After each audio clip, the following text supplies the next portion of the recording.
ऊंचा रहे हमारा विजयी विश्व तिरंगा प्यारा, झंडा ऊंचा रहे हमारा सदा शक्ति सरसाने वाला, प्रेम सुधा बरसाने वाला, वीरों को हर्षाने वाला, मातृभूमि का तन मन सारा, मातृभूमि का तन मन सारा, झंडा ऊंचा रहे हमारा विजयी विश्व तिरंगा प्यारा, झंडा ऊंचा रहे हमारा। शान नहीं सकी जाने वाला, चाहे जान भले ही जाए, विश्व विजय करके दिखलाए, तब होवे प्रणाम पूर्ण हमारा, तब होवे प्रणाम पूर्ण हमारा, झंडा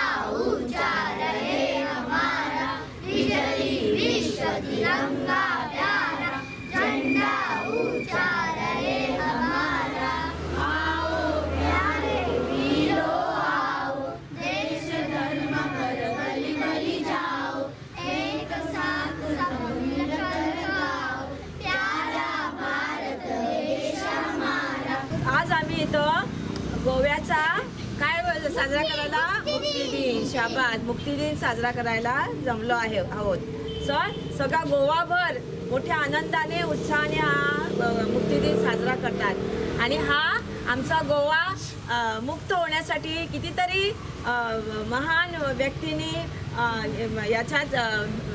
भाग घेतला आहे, हे केलं आहे, हाल अपेष्टा सहन केला आहे, कितीतरी वेळा त्यांना तुरुंगात जावे लागले आणि आमचा गोवा 1510 मध्ये पोर्तुगीज आले आणि त्याने 450 वर्षे गोव्यावर राज्य केले आणि त्याने खूप आमच्या हे केलं, अन्याय केला। 1946 साली राम मनोहर लोहिया यांनी आमच्या गोव्यात क्रांती घडवून आणली आणि आमच्या गोव्यातील स्वातंत्र्य चळवळीत लोकांनी यांनी देशप्रेमी लोकांनी गोव्याच्या स्वातंत्र्य चळवळीत भाग घेतला, जसे की सिंधुताई, टी.बी. कुन्या, नंतर राम मनोहर लोहिया, फ्रान्सिस लुईस गॉमिश आणि दीपाजी राणे असे कितीतरी महान व्यक्तींनी स्वातंत्र्य आपल्या गोव्या मुक्ती लढ्यात भाग घेतला की त्यांना हाल अपेष्टा सहन कराव्या लागल्या आणि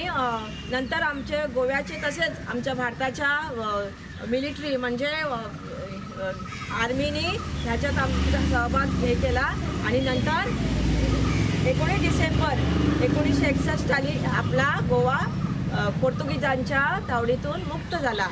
तुम्हाला माहीत आहे आपला गोवा हा निसर्गरम्य आहे, कितीतरी गोव्यात बाहेरचे लोक गोव्यात येतात आणि इथं आले म्हणजे त्यांना इथंच राहावं लागतं, शांतताप्रिय आहे गोवा आपला। तर आता